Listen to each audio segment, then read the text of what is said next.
नमस्कार. घरगुती भोजन या चॅनलमध्ये तुम्हा सर्वांचं अगदी मनापासून स्वागत आहे. तर आज तुम्हाला थंबनेलवरून समजलंच असेल की आज आपण अतिशय पौष्टिक आयुर्वेदिक अशी भाजी बनवतोय, ती म्हणजे हादग्याच्या फुलांची भाजी. हो, आता सध्या ना बऱ्याच ठिकाणी ही भाजी मिळत नाही. शहरामध्ये तर अजिबातच पाहायला मिळत नाही, परंतु गावाकडे तर ही भाजी क्वचित पाहायला मिळते.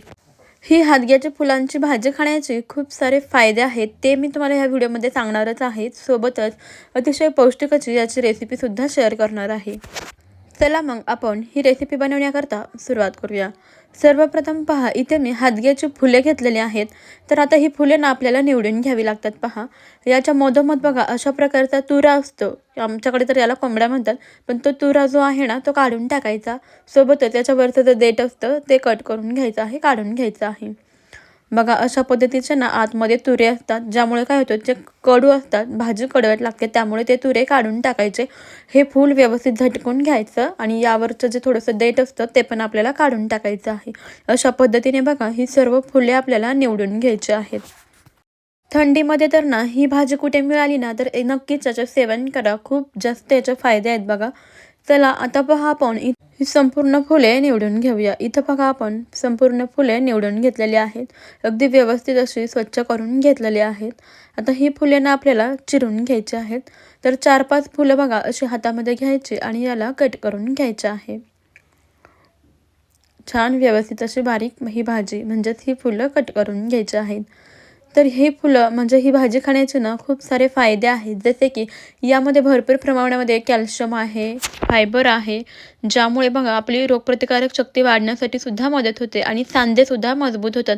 जर तुम्हाला वात येत असेल किंवा सांधेदुखी होत असेल तर हाडे मजबूत करण्यासाठी सुद्धा ही भाजी खूपच रामबाण अशी आहे. त्याचबरोबर ह्या भाजीमुळे रोगप्रतिकारक शक्तीसुद्धा वाढते, ज्यामुळे आपलं सर्दी, खोकला, पडसे यापासून संरक्षण होतं. त्याचबरोबर यामध्ये भरपूर प्रमाणामध्ये आयर्न आहे, ज्यामुळे आपल्याला रक्त वाढण्यासाठी सुद्धा मदत होते आणि वजन कमी करण्यासाठी सुद्धा ही भाजी खूपच जास्त फायदेशीर आहे, कारण यामध्ये भरपूर प्रमाणामध्ये फायबर असतात. पहा, इथे आपण ही संपूर्ण फुले व्यवस्थित अशी चिरून घेतलेली आहेत. यानंतर आपल्याला ही स्वच्छ पाण्याने धुवून घ्यायचे आहेत. तर इथे मी चिरल्यानंतर धुवून घेते. हवी तर तुम्ही फुले निवडून झाल्यानंतर चिरायच्या आधीसुद्धा व्यवस्थित अशी धुवून घेऊ शकता. संपूर्ण भाजी आपल्याला छान व्यवस्थित स्वच्छ पाण्याने धुवून घ्यायचे आहे. आता याला व्यवस्थित असं या पाण्यामधून निथळून काढून घेऊयात. पहा, भाजी आपली इथं स्वच्छ अशी धुवून झालेली आहे. याच्यासोबतच पहा, इथे ना मी एक मटकीची डाळ भिजवून घेतलेली आहे. डाळ अगदी मस्त व्यवस्थित भिजलेली आहे. त्यानंतर इथे पहा 7-8 मिरच्या घेतलेल्या आहेत आणि लसणाच्या पाकळ्या घेतलेल्या आहेत. आता याला मिक्सरच्या भांड्यामध्ये टाकूया आणि झाकण लावून बारीक असं वाटण घेऊया. पहा, इथे आपण याचं वाटण बनवून घेतलेलं आहे. सर्व तयारी झाली. आता याची भाजी बनवायला घेऊया. गॅसवरती कढई गरम करायला ठेवायची. यामध्ये तेल टाकूयात. 1 चमचाभर तेल टाकायचं, जास्त तेल टाकायची अजिबात गरज नाही. तेल व्यवस्थित गरम झालं की त्यामध्ये थोडीशी मोहरी घालायची. मोहरी छान तडतडायला लागली की लसूण आणि मिरचीचं वाटण घालायचं आणि छान व्यवस्थित असं परतून घ्यायचं. यामधील कच्चेपणा जाईपर्यंत याला व्यवस्थित असं परतायचं आहे. बरेच जण ही भाजी बनवताना लाल तिखट किंवा काळं तिखटसुद्धा वापरतात. जर हिरवी मिरची नाही वापरायची तर तिखट वापरलं तरी चालेल, पण मी तुम्हाला सजेस्ट करेल की हिरव्या मिरचीमध्येच ही भाजी बनवा. चवीला इतकी अप्रतिम अशी लागते. बघा, आता मस्त असं आपण याला खमंग परतून घेतलं. आता यामध्ये थोडीशी हळद घालायची आहे.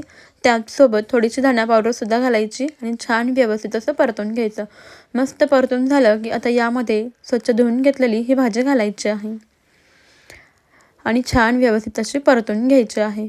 गॅसची फ्लेम बघा आपल्याला मध्यमच ठेवायची आणि मध्यम गॅसवरती याला छान व्यवस्थित असं मिक्स करून घ्यायचं आहे, एकजीव करून घ्यायचं आहे. तर आमच्याकडे या भाजीला हादग्याची फुलं म्हणतात किंवा हादग्याची भाजी म्हणतात. तुमच्याकडे या भाजीला काय म्हणतात ते मला कमेंटमध्ये नक्कीच कळवा. आणि तुम्ही आपला हा व्हिडिओ कोणत्या शहरातून किंवा मग कोणत्या गावातून पाहत आहात ते सुद्धा मला कमेंटमध्ये नक्कीच कळवा. त्याचबरोबर तुमच्याकडे ही भाजी कोणत्या प्रकारे बनवली जाते ते पण कळवा.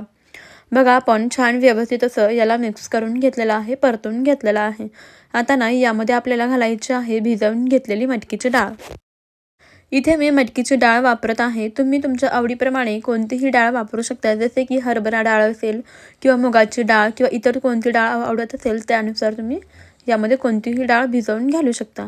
डाळ घालायची आणि व्यवस्थित अशी मिक्स करून घ्यायची आहे। यामध्ये ना भरपूर प्रमाणामध्ये व्हिटॅमिन सी आणि अँटीऑक्सिडंट असतात, ज्यामुळे आपली इम्युनिटी म्हणजेच रोगप्रतिकारक शक्ती वाढते।